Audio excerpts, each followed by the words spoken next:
E quero também me dirigir ao presidente da República do Brasil, Jair Bolsonaro, que hoje pela manhã, numa entrevista coletiva junto ao Palácio do Planalto, citou a mim e ao prefeito Bruno Covas nominalmente.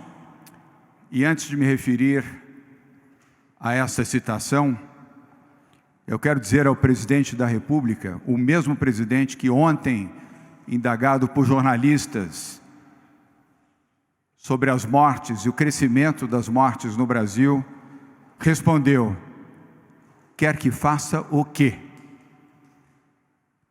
Eu posso enumerar, presidente Jair Bolsonaro, algumas atitudes que o senhor já deveria ter tomado como presidente da República e não adotou. Esta é a resposta do fazer o quê?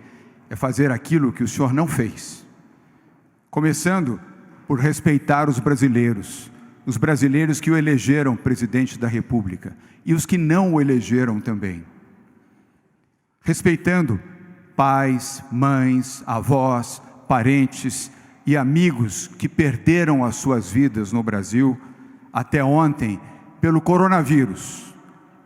O coronavírus que o senhor classificou como uma gripezinha, que o senhor classificou como um resfriadozinho, o coronavírus que o senhor minimizou, dizendo que não era importante e que não era grave, presidente Jair Bolsonaro.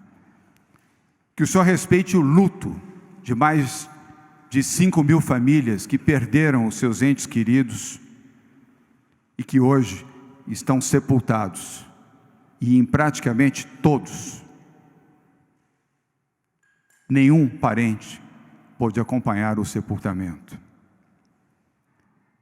Respeite os médicos, os enfermeiros e os profissionais de saúde, presidente, que ao contrário do senhor, que vai treinar tiro em estande de tiro, estes profissionais da saúde do Brasil estão trabalhando para salvar vidas, para atender as pessoas, proteger seres humanos.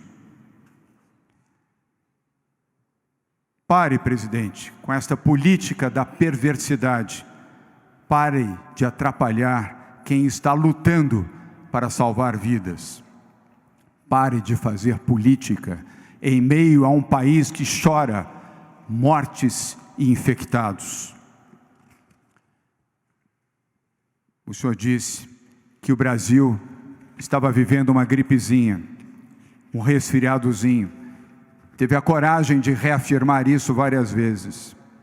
E agora, presidente, diante de mais de 5.000 mortos, o senhor continua afirmando que o país está vivendo uma pandemia de uma gripezinha, de um resfriadozinho?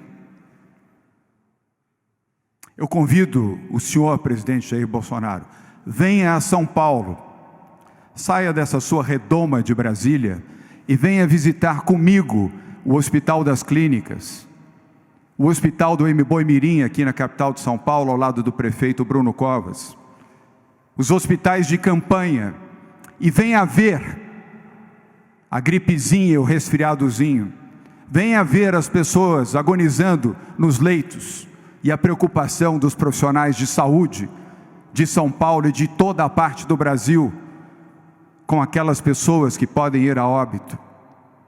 E se não quiser visitar São Paulo, presidente, por medo ou por qualquer outra razão, vá a Manaus, vá ver o colapso da saúde em Manaus, vá ajudar o governador do estado do Amazonas e o prefeito da cidade de Manaus, no mínimo sendo solidário e estando presente para ver a realidade do seu país, não a sua realidade do estande de tiros, onde o senhor foi ontem celebrar, enquanto nós choramos mortes de brasileiros, presidente Jair Bolsonaro. Saia da sua bolha, presidente Bolsonaro. Saia dessa sua fábula. Saia do seu mundinho de ódio. Não frequente apenas o seu gabinete de ódio. Percorra hospitais. Seja solidário com a realidade do seu país, com os brasileiros que já perderam as suas vidas e têm os seus familiares chorando mortos, e com outros familiares que choram aqueles que estão enfermos em hospitais públicos e privados em todo o país.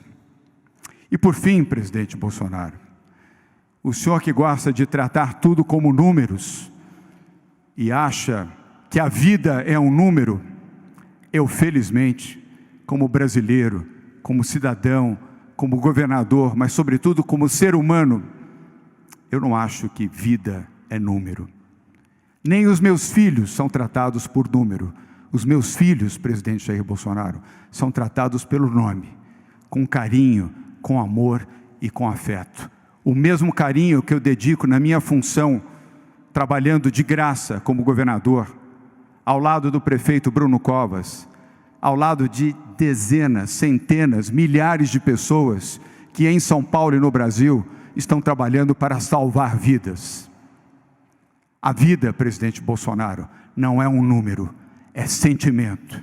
E eu espero que o senhor ainda possa resgatar o seu sentimento para ter um olhar de compaixão pelo seu país